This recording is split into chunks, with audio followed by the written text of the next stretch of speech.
नमस्कार दोस्तों, स्वागत आपका अपने YouTube चैनल एम क्लासेज में। हम बात करने जा रहे हैं कक्षा 12 भूगोल विषय की। कक्षा 12 भूगोल विषय में दो पार्ट है, जिसमें हमने फर्स्ट पार्ट कंप्लीट कर लिया। उसमें एक लेसन रहा है, वो हम कंप्लीट कर लेंगे। तो हम बात करने जा रहे हैं भाग ब की, यानी जो दूसरा भाग है। फर्स्ट भाग है विश्व के संदर्भ में है, और जो सेकंड जो भाग है वो भारत के संदर्भ में है। तो भारत की जो हम बात करने जा रहे हैं भारत के बारे में, इसमें है भारत की जनसंख्या एवं अर्थशास्त्र, भारत की जनसंख्या एवं अर्थव्यवस्था, इसकी हम बात करने जा रहे हैं। जिसके अंदर जो पहला टॉपिक है, यानी पहला जो चैप्टर है, वो है भारत में जनसंख्या वितरण, घनत्व और वृद्धि। लेकिन इन चीजों को पढ़ने से पहले आज हम भारत के परिचय के बारे में बात करते हैं। तो भारत का जो इंट्रोडक्शन है, भारत का परिचय, भारत परिचय, इस परिचय की हम बात करते हैं।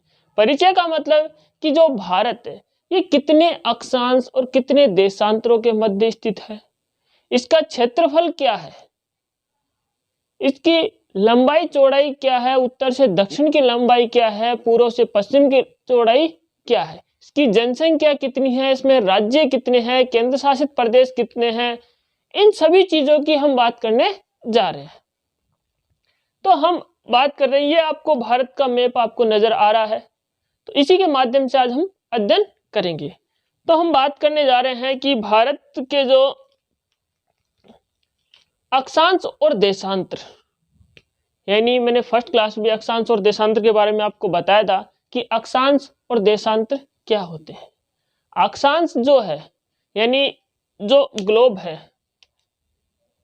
यानी ये ग्लोब है, ये जो पृथ्वी का जो काल्पनिक रूप है, इसके अंदर जो पूर्व से पश्चिम की जो रेखाएं खींची जाती है, यानी ये उत्तर, ये दक्षिण, ये पश्चिम और ये पूर्व। तो पूर्व से पश्चिम जो काल्पनिक रेखाएं होती हैं, इन्हीं को बोलते हैं अक्षांश रेखाएं।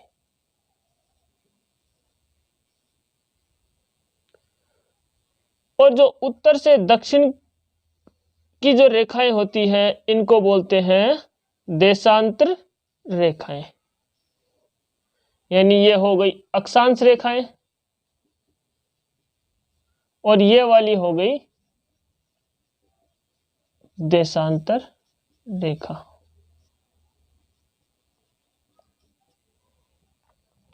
तो अक्षांश और देशांतर का हम अध्ययन क्यों करते हैं?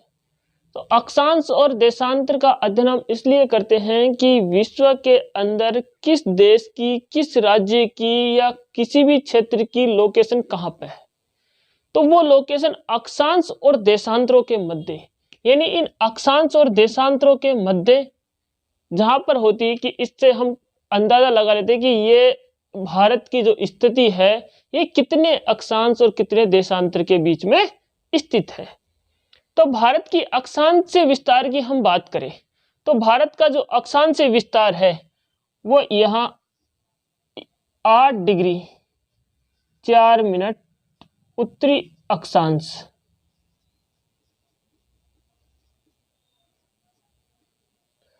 8 डिग्री 4 मिनट उत्तरी अक्षांश, यहां से लेके और उत्तर तक, ये दक्षिण बिंदु है, या उत्तर तक लेकर 37 डिग्री 6 मिनट, यानी 37 डिग्री 6 मिनट उत्तरी अक्षांश, ये इसका अक्षांश से विस्तार है। यानी 8 डिग्री 4 मिनट उत्तरी अक्षांश से लेकर 37 डिग्री 6 मिनट उत्तरी अक्षांश तक, यानी यहां से लेकर यहां तक ये अक्षांश से विस्तार है। इसकी हम बात करें कि जो इसका जो दक्षिणतम बिंदु है वो कन्याकुमारी का केप कोमोरिन क्षेत्र है। यानी इसका जो हम बात करें यहाँ पर दक्षिणतम जो बिंदु है, ये है केप कोमोरिन, ये है तमिलनाडु में, कन्याकुमारी के पास में है केप कोमोरिन। जबकि हम बात करें कि इसकी मुख्य जो दक्षिणतम जो बिंदु है, ये अंडमान निकोबार या निकोबार द्वीप समूह के अंदर आता है। यहां पर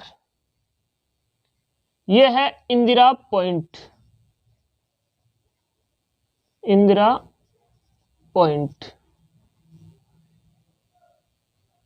इसका जो पहले जो नाम था वो था पिग्मेलियन पॉइंट,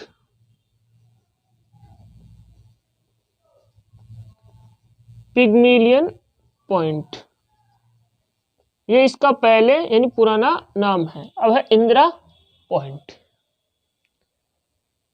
तो इसका जो उत्तरतम जो बिंदु है उसका नाम है इंदिरा कोल, इंदिरा कोल, जो कि जम्मू और कश्मीर में है। यानी अब हम बात करें तो ये लद्दाख में है। इसकी हम बात करेंगे लद्दाख और जम्मू कश्मीर के बारे में। तो ये इंदिरा जो कोल, ये इसका उत्तरतम बिंदु है।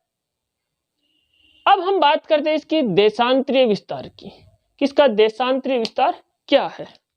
तो देशांतरीय विस्तार की हम बात करें तो ये है यहां से 68 डिग्री 7 मिनट पूर्वी देशांतर, यानी 68 डिग्री 7 मिनट से पूर्वी, 68 डिग्री 7 मिनट पूर्वी देशांतर से लेकर यहां हम पूर्वी यानी पूर्व का जो बिंदु है यहां लिख दें हम 97 डिग्री 25 मिनट पूर्वी देशांतर। ये पूर्व का देशांतर है 97 डिग्री 25 मिनट, यहां तक ये स्थित है। यानी देशांतरीय विस्तार की हम बात करें तो 68 डिग्री 7 मिनट पूर्वी देशांतर से लेकर 97 डिग्री 25 मिनट पूर्वी देशांतर तक स्थित है। यहां पश्चिम की पॉइंट की बात कर ले कि पश्चिम का जो पॉइंट है वो पॉइंट है सर क्रिक, सर क्रिक जो है गुजरात का, कच्छ का जो मैदान है कच्छ का, वहां का है सर क्रिक, ये इसका पश्चिमी बिंदु है। जबकि हम बात करें कि पूर्व का जो बिंदु है वो है किबुथु, किबुथु ये है अरुणाचल प्रदेश, अरुणाचल प्रदेश, इसका ये पूर्व बिंदु है। तो ये बात इसकी अक्षांश और देशांतरीय विस्तार की। तो अब हम बात करते हैं इसके क्षेत्रफल की, किसका क्षेत्रफल क्या है। इससे पहले हम बात करें इसकी लंबाई चौड़ाई की, कि उत्तर से दक्षिण इसकी लंबाई क्या है और पूर्व से पश्चिम की क्या है। तो यहां से लेकर यानी उत्तर से दक्षिण की इसकी बात करें यहां तक, तो यहां हम लिख दें उत्तर से दक्षिण। उत्तर से दक्षिण की जो इसकी लंबाई है वो है 3214 किलोमीटर, 3214 किलोमीटर, यानी उत्तर से दक्षिण की इसकी लंबाई। और पूर्व से पश्चिम की हम बात करें, पूर्व से पश्चिम की हम बात करें तो पूर्व से पश्चिम की जो ये लंबाई है वो है 3933 किलोमीटर, 2933 यानी 2933 किलोमीटर पूर्व से पश्चिम की इसकी चौड़ाई है। ये उत्तर से दक्षिण की 3214 और पूर्व से पश्चिम 2933 किलोमीटर। अब हम बात करें इसकी कि तटीय सीमा की, किसकी जो तटीय सीमा है, यानी पहले हम देखें इसकी स्थलीय सीमा, स्थलीय सीमा। तो इसकी जो स्थलीय सीमा की जो लंबाई है वो है 15,200 किलोमीटर। ये इसकी स्थलीय सीमा है 15,200 किलोमीटर। अब हम बात करें इसके तटीय यानी स्थल की, हम जो बात करें ये स्थल की इसकी लंबाई है, स्थलीय सीमा की बात करें यानी ये स्थल पूरे, तो ये है 15,200 किलोमीटर। अब हम बात करें इसकी तटीय सीमा की।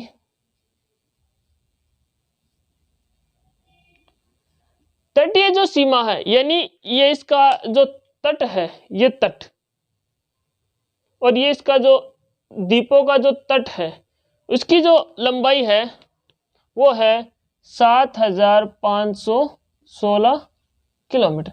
ये द्वीपों को मिलाकर है, द्वीप समूहों को मिलाकर। अगर द्वीप समूहों को नहीं मिलाते हैं और केवल प्रायद्वीप की ही हम बात करें, तो प्रायद्वीप की हम बात करें तो प्रायद्वीप की है 6,100 किलोमीटर। ये इसकी तटीय सीमा है। प्रायद्वीप की 6100 यानी 6,100 किलोमीटर, और तटीय सीमा की हम बात करें तो 7,516 किलोमीटर, जो द्वीप समूहों को मिलाकर है। अब हम बात करते हैं इसके क्षेत्रफल की, कि भारत का क्षेत्रफल कितना है। तो भारत का जो क्षेत्रफल है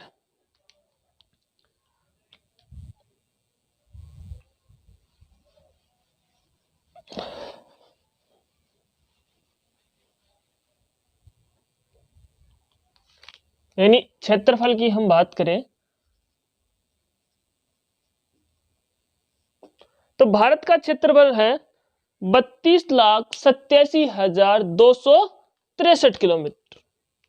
32,63,200 सॉरी 32,87,263 वर्ग किलोमीटर। 32,87,263 वर्ग किलोमीटर, यह है भारत का क्षेत्रफल। और हम बात करें कि भारत का जो क्षेत्रफल है, विश्व में भारत क्षेत्रफल की दृष्टि से 7वां स्थान रखता है। इससे बड़े यानी भारत से बड़े 6 देश और हैं। 6 देश कौन कौन से हैं, यहां मैं लिख देता हूं कि 6 देश की बात करें। पहले नंबर पे बात करें तो रूस, दूसरे पे हम बात करें यानी पहले नंबर पे रूस आ गया, दूसरे पे हम बात करें कनाडा, तीसरे पे बात करें चाइना, चौथे नंबर पे बात करें यूएसए, पांचवें नंबर पे है ब्राजील, छठे नंबर पे है ऑस्ट्रेलिया, और सातवें नंबर की बात करें तो है भारत। भारत क्षेत्रफल की दृष्टि से विश्व में 7वां स्थान रखता है। इससे पहले 6 जो देश है वो रूस, कनाडा, चीन, यूएसए, ब्राजील और ऑस्ट्रेलिया, ये 6 इससे बड़े देश हैं। इसके बाद हम बात करें कि विश्व के अंदर क्षेत्रफल का कितना प्रतिशत हिस्सा भारत रखता है। तो विश्व के अंदर क्षेत्रफल का, विश्व में क्षेत्रफल का प्रतिशत, तो यह है 2.42%। यह भारत का क्षेत्रफल है विश्व के अंदर, यानी 2.42% ये क्षेत्रफल रखता है। इसके बाद हम बात करें कि भारत की जो जनसंख्या है,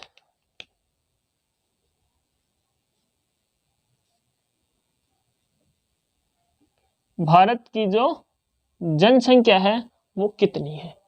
तो भारत की जो जनसंख्या की हम बात करें तो भारत की जो जनसंख्या है वो लगभग 121 करोड़ है 2011 की जनगणना के अनुसार।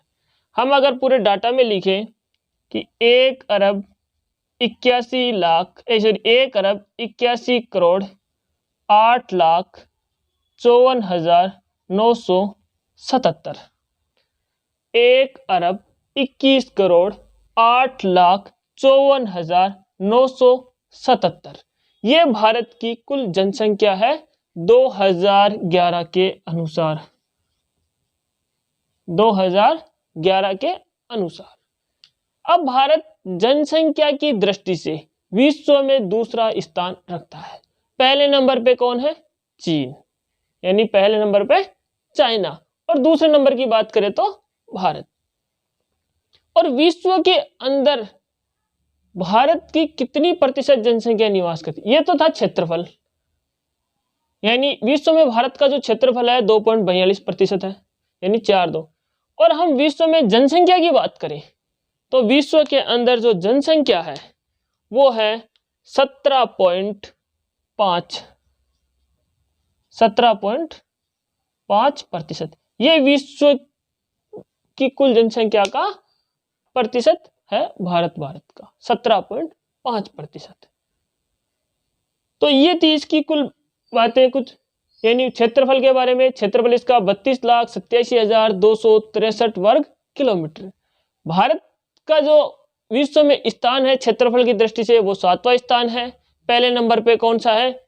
रूस, दूसरे पे कनाडा, तीसरे पे चीन, चौथे पे यूएसए, पांचवे पे ब्राजील, छठे पे ऑस्ट्रेलिया और 7वां नंबर है भारत का। जनसंख्या की बात करें तो जनसंख्या 2011 के अनुसार भारत की 1 अरब 21 करोड़ 8,54,977 है। विश्व की जो कुल जनसंख्या का भारत में कितना प्रतिशत है? 17.5%। और जनसंख्या की दृष्टि से भारत का जो स्थान है वो दूसरा है, पहला है चाइना का। अब हम इसमें बात करें कि भारत में कुल कितने राज्य हैं और कितने केंद्र शासित प्रदेश। तो हम बात करें कि राज्य और केंद्र शासित प्रदेश।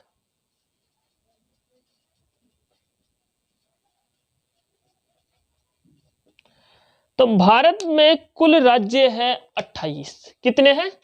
28। और केंद्र शासित प्रदेश है 8। 31 अक्टूबर से पहले, 31 अक्टूबर 2019 से पहले राज्यों की संख्या कितनी थी? 29। और केंद्र शासित प्रदेशों की संख्या कितनी थी? 7। यहां लिख दे कि राज्यों की संख्या 29 थी और केंद्र शासित प्रदेशों की संख्या 7 थी। लेकिन 31 अक्टूबर 2019 से राज्य की संख्या हो गई 28 और केंद्र शासित प्रदेशों की संख्या हो गई 9। 9 का मतलब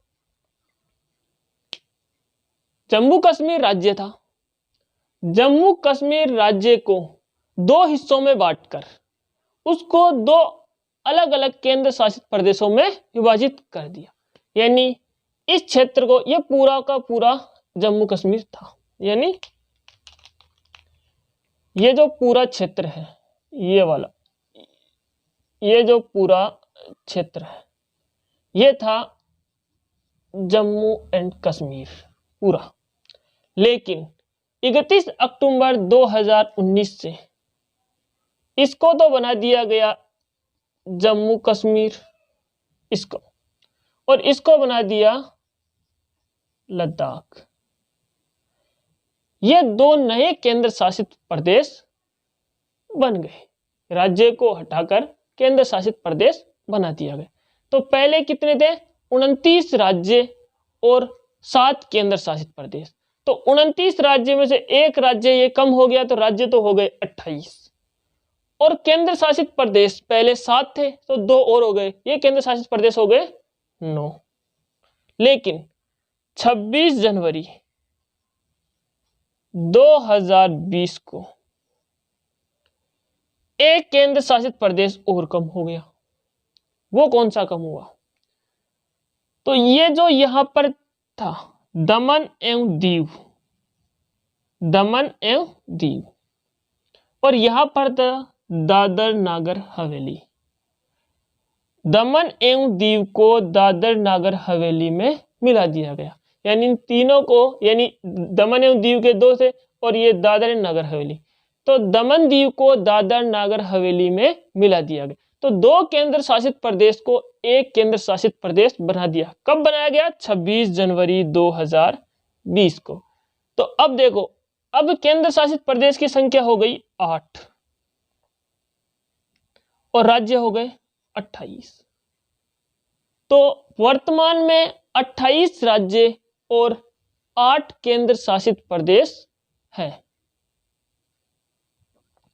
तो हम बात करें एक बार कि इनमें कौन से राज्य कहां पर स्थापित है और कौन कौन से केंद्र शासित प्रदेश है।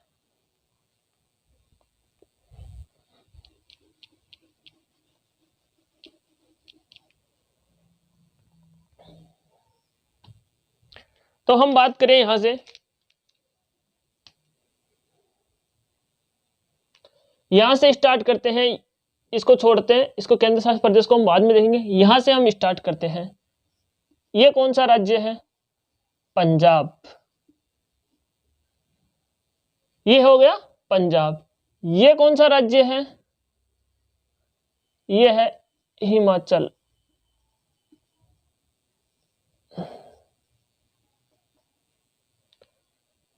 ये हो गया उत्तराखंड। यानी हिमाचल हो गया और उत्तराखंड हो गया। एक मिनट,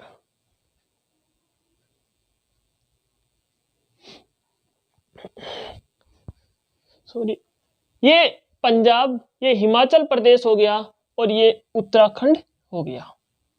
यानी यहां से हम काउंट करते जाएं, 1 नंबर, 2 नंबर, 3 नंबर। यहां हम लिखे 4 नंबर पे हरियाणा।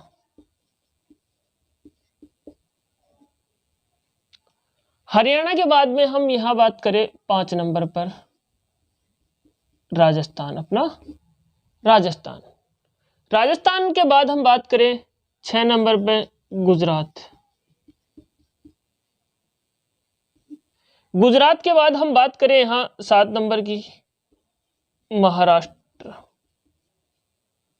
महाराष्ट्र के बाद हम यहां पर एक 8 नंबर का छोटा सा है, ये है गोवा। गोवा के बाद 9 नंबर यहां पर हम बात करें कर्नाटक। कर्नाटक के बाद हम यहां पर बात करें 10 नंबर केरल। केरल के बाद यहां पर हम बात करें 11 नंबर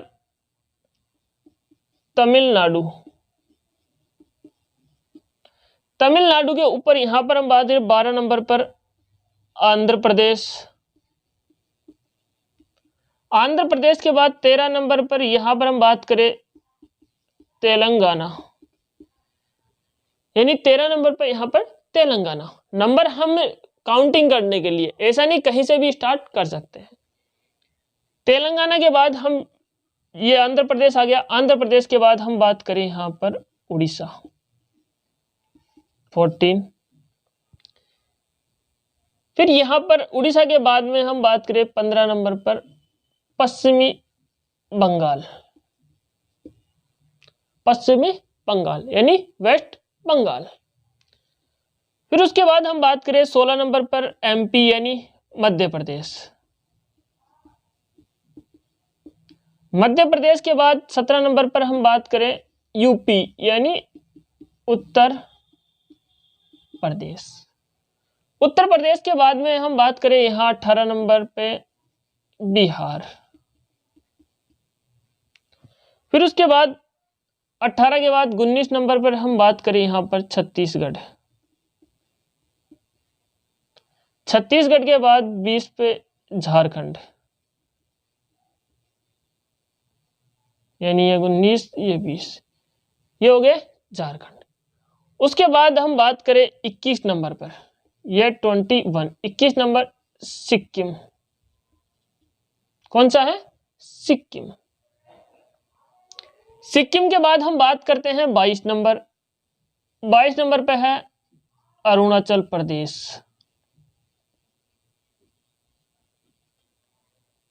23 पर हम बात करें असम।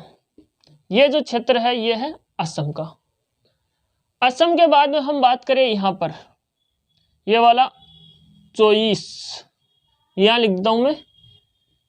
24 नंबर पे जो है ये है कौन सा? नागालैंड।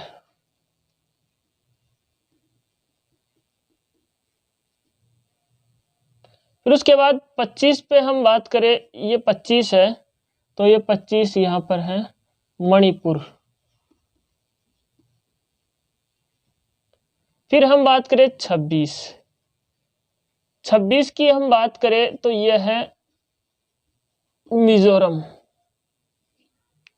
ये है 27।